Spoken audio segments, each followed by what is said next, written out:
Nawalu Director and Dr. Akim and your team from WHO would like to thank you for all your support in terms of the technical expertise and also in supporting us in being able to procure the equipment that we have here.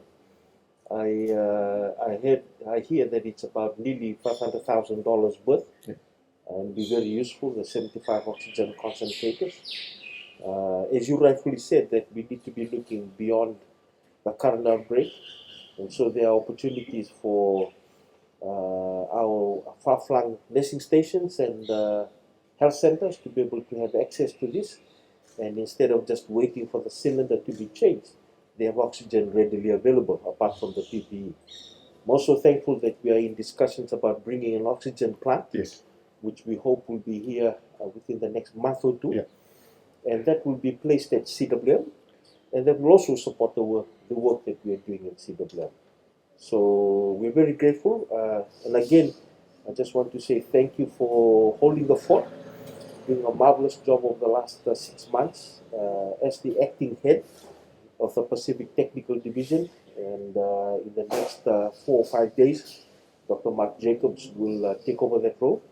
And we just want to thank you for the way that you've given us support in terms of advice in mobilizing your team at WHO here and also in the Manila office, and also the expertise that's available worldwide to help us during this challenging time. Nawali, thank you. Minister.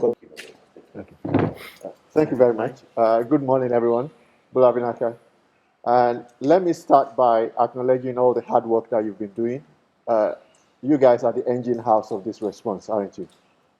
All the hard work to make sure things go to the right place at the right time for the care of people in Fiji.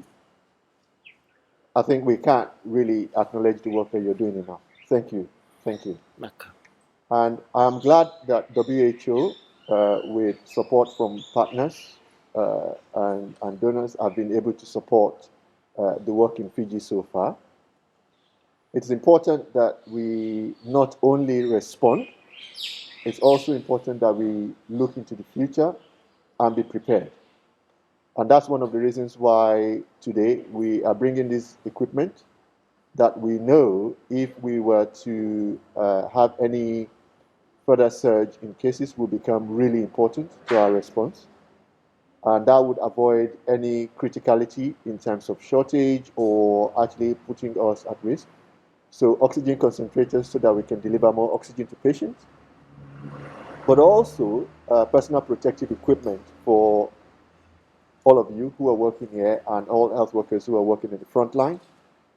And I think, again, thinking about how we support the need of the community at the right time, at the right moment for the right amount of equipment is always important. And I'm glad that Minister, with his leadership of the team, have really, really looked out for, what do we need, when do we need it, where do we need it, and WHO stand by to continue to support that. So thank you very much. Now,